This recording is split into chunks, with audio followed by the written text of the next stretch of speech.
नमस्कार बच्चों। आज हिंदी क्लास में आपका एक बार फिर स्वागत है। आज हम कक्षा 12वीं की हिंदी पाठ्य पुस्तक आरो भाग 2 में संकलित आधुनिक हिंदी साहित्य की नई कविता के बेजोड़ कवि श्री गजानन माधव मुक्तिबोध द्वारा रचित कविता सहर्ष स्वीकारा है की सप्रसंग व्याख्या समझेंगे। बच्चों, सर्वप्रथम हम कविता का जो शीर्षक है सहर्ष स्वीकारा है उसका अभिप्राय समझ लेते हैं।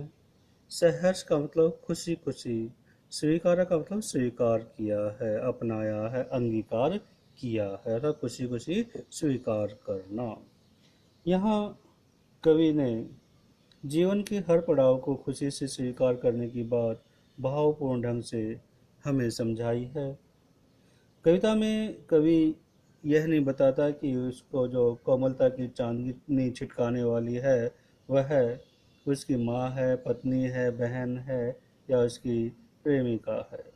पाठक अपने भावों के अनुसार इसका अनुमान लगाते हैं, लेकिन हम इस कविता को देखते हैं तो कुल मिलाकर बहुत सुंदर कविता ये है। चलिए इसकी सप्रसंग व्याख्या समझते हैं।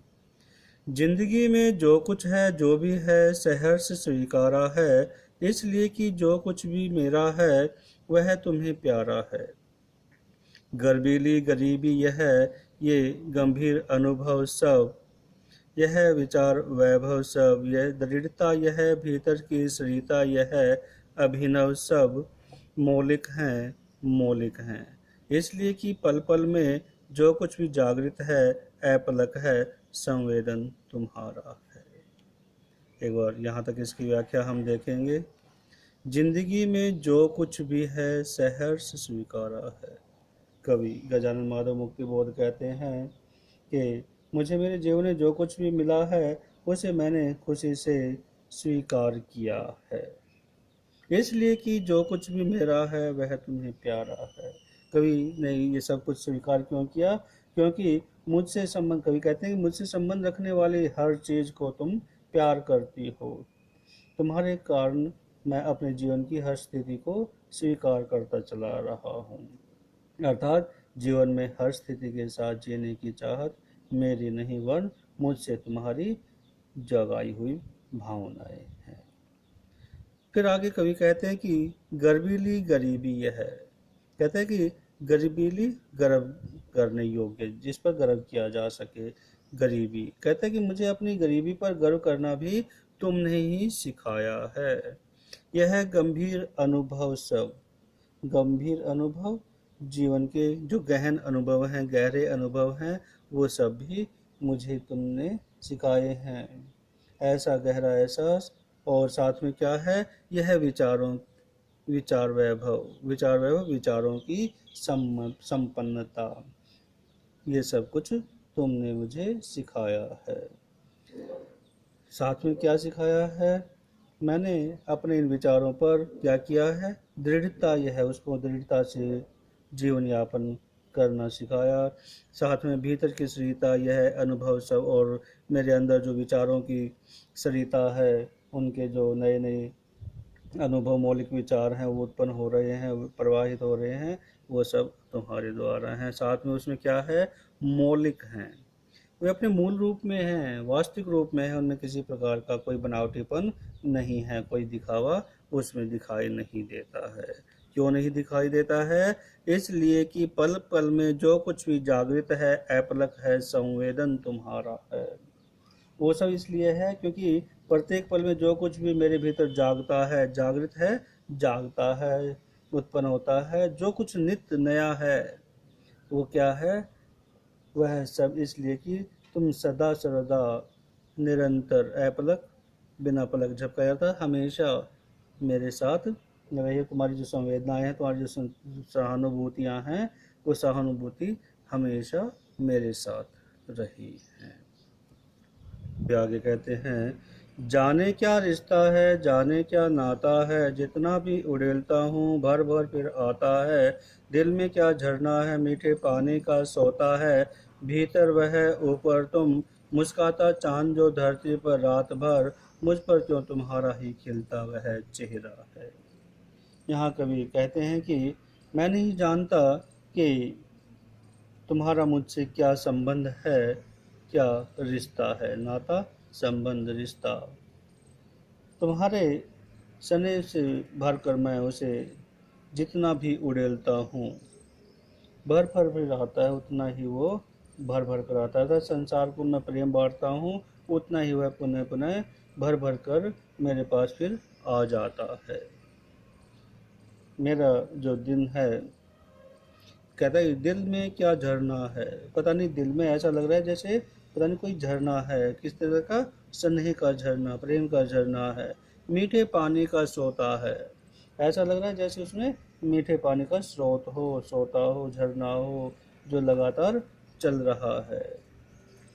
कवि यहाँ कहता है कि मेरा जो मन है उसके अंदर स्नेह जो झरना है, स्नेह रूपी जो झरना है वो बहता रहता है। मेरे भीतर, मेरे मन में स्नेह और प्रेम के हिलोरे उठते रहते हैं। फिर कहता है कि भीतर वह, ऊपर तुम। कहते हैं मेरे अंदर तो जो प्रेम है वो है, सभी के लिए स्नेह की भावना है, और ऊपर तुम हो। मेरे लिए ऐसा लगता है जैसे मुस्काता चांद जो धरती पर रात भर, मुझे तुम्हारा ही खिलता वह चेहरा है। ऊपर तुम मेरे लिए शीतल चांदनी बिखेर रही हो। मैं सदा तुम्हारा मुस्कान से भरा चेहरा ऐसे महसूस करता हूँ, अनुभव करता हूँ जैसे धरती के ऊपर चांद हो। तुम्हारे प्रेम की जो चांदनी है उससे मैं हमेशा सराबोर रहता हूँ, सदैव उससे घिरा रहता हूँ। चांदनी मेरे ऊपर छाई रहती है। कवि आगे कहते हैं कि सचमुच मुझे दंड दो कि भूलूं मैं तुम्हें भूल जाने की। दक्षिण ध्रुवी अंधकार अमावस्या, शरीर पर, चेहरे पर, अंतर में पालूं मैं, झेलूं मैं, उसी में नहालूं मैं। यहाँ कवि अपने लिए दंड का प्रावधान कर रहा है। वो कहते हैं कि उसे सजा मिले, और उनकी इच्छा बड़ी अजीब लग रही है। कहते हैं कि मुझे ऐसा दंड मिले, ऐसी सजा मिले कि मैं क्या करूं, भूलूं मैं, कि मैं सब कुछ भूल जाऊं। जो भी मेरे पास स्नेह के, प्रेम के बंधन हैं, जो भी चारों तरफ से घिरा हुआ, वो सारा का सारा वो भूल जाए। और तुम्हें भूल जाने की मतलब, तुम्हें जो भूल जाने की सजा है वो मुझे क्या मिले। दक्षिण ध्रुवीय अंधकार अमावस्या, जिस प्रकार दक्षिण ध्रुवीय ध्रुवों पर लगभग 6 महीने तक अमावस्या जैसा अंधकार रहता है, उसी तरह का अंधकार मेरे जीवन में छाया रहे। शरीर पर, चेहरे पर, अंतर में पालूं मैं, झेलूं मैं, उसी में नहा लूं मैं। वह चाहता है कि उसके शरीर पर, मुख पर, अंतर मन में सभी और काली घनी अंधेरी रात जैसा कोहरा अंधेरा छा जाए, और वह उसी में नहा लूँ कहूँगा, स्नान करे, उसी में वह डूबा रहे, झेलूं, और उसी अंधकार को वह जीवन भर झेलता रहे। कवि ऐसी सजा इसलिए पाना चाहते हैं क्योंकि, इसलिए कि तुमसे ही परिवेष्टित आच्छादित रहने का रमणीय यह उजेला अब सहा नहीं जाता है, नहीं सहा जाता है।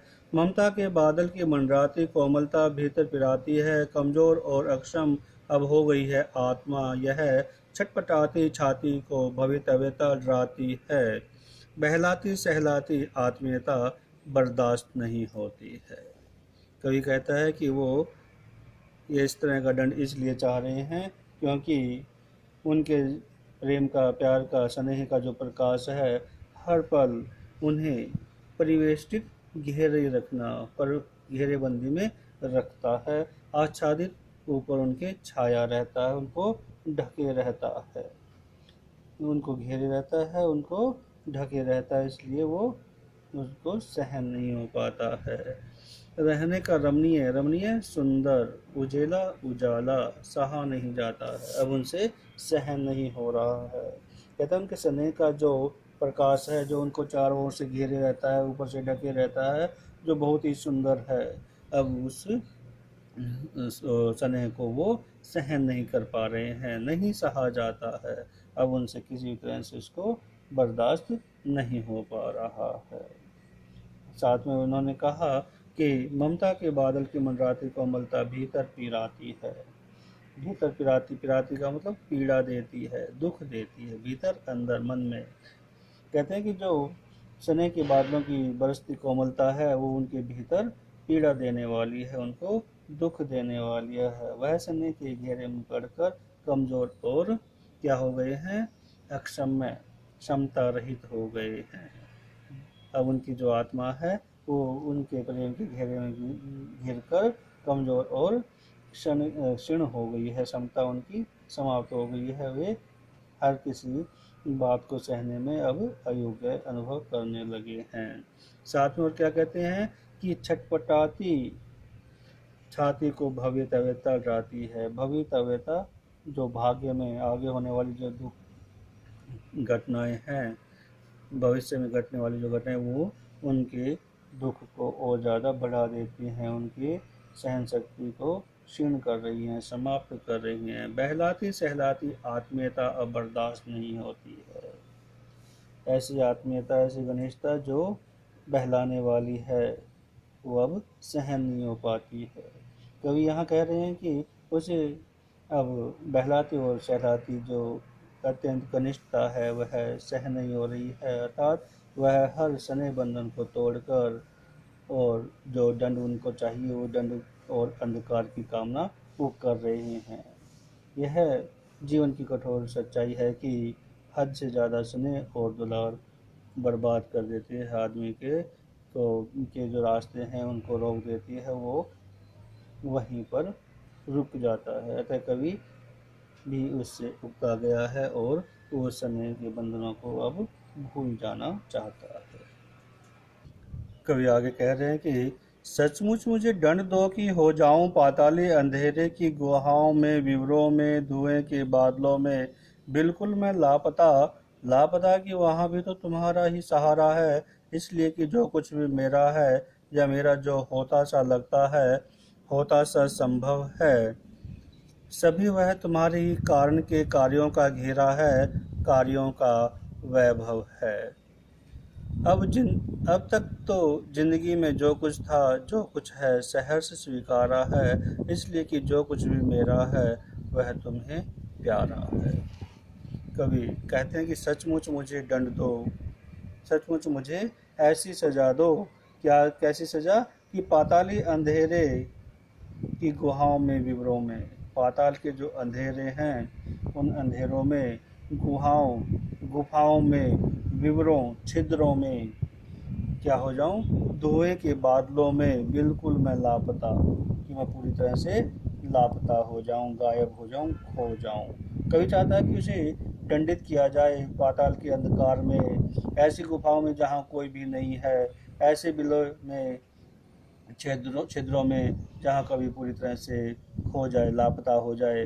वह धुएं के बादलों में गायब हो जाना चाहता है, वह कहीं भी चला जाए, मगर यह नहीं जानता वह क्या कि लापता कि वहाँ भी तो तुम्हारा ही सहारा है, कि वो कहीं भी चला जाए लेकिन वहाँ पर भी उसको उनका सहारा, उनका स्नेह मिलता रहेगा। अपनी माँ का जो प्यार है, हम यहाँ पर माँ को लेकर चल रहे हैं कि कभी, क्योंकि ममता आया ना सब पीछे, तो वहाँ पर हम माँ को लेकर चल रहे हैं कि कभी चाहता है, कहता है कि वो कहीं भी चला जाए लेकिन उसको उनकी माँ की जो ममता है, जो स्नेह है, उसको, उसका सहारा वो माँ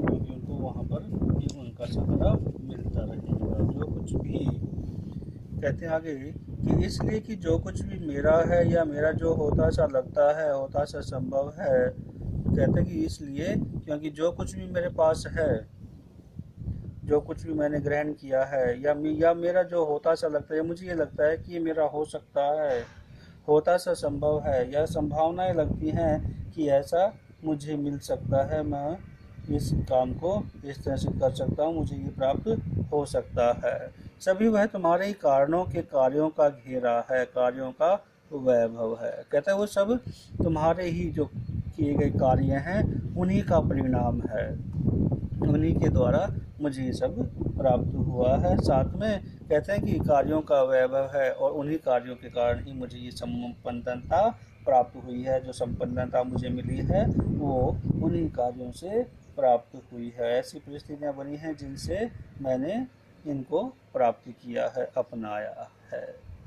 कवि यहाँ कहते हैं कि क्योंकि जो कुछ कवि के पास आसपास है वह कवि के आसपास हो या आसपास होता हुआ प्रतीत हो रहा है, वह सब उस प्रेम या स्नेह का ही तो परिणाम है जिसे उसे स्नेह के कारण ही प्राप्त हुआ है। उसी के कार्यों की संपन्नता है। संपन्नता का मतलब वैभव, सब कुछ उसके द्वारा प्राप्त हुए हैं।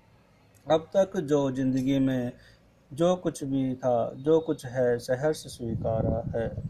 कवि कहता है कि अब तक, कवि ने ये कहा कि अब तक जो कुछ मेरे जीवन में था, जो कुछ है, उसको मैंने सहर्ष प्रसन्नतापूर्वक स्वीकार किया है। सहर्ष से इसलिए कि जो कुछ भी मेरा है वह तुम्हें प्यारा है। इस का स्वीकार करने का कारण ये है कि जो कुछ भी मेरे पास है उनका कारण तुम ही हो। तुमने मुझे सब चीज़ों, सब परिस्थितियों से प्रेम करना सिखाया है। अतः अब मैं जो कुछ भी स्वीकार करना चाहता हूँ उसे भी तो तुम्हारे कारण ही खुशी से स्वीकार करूँगा। कवि प्रेम के घेरे से दूर जाकर लापता भी होना चाहता है और यह भी जानता है कि संसार के किसी भी अंधेरे कोने में चला जाए, लेकिन जो माँ की प्रेम की, ममता की जो स्मृतियाँ हैं, उनका सहारा सदैव हर जगह बना रहेगा। बच्चों, ये थी हमारी कविता सहर्ष स्वीकारा है। आशा आपको समझ में आ गई होगी। अगली वीडियो में हम इसी कविता के अभ्यास संबंधी प्रश्न उत्तर करेंगे। धन्यवाद।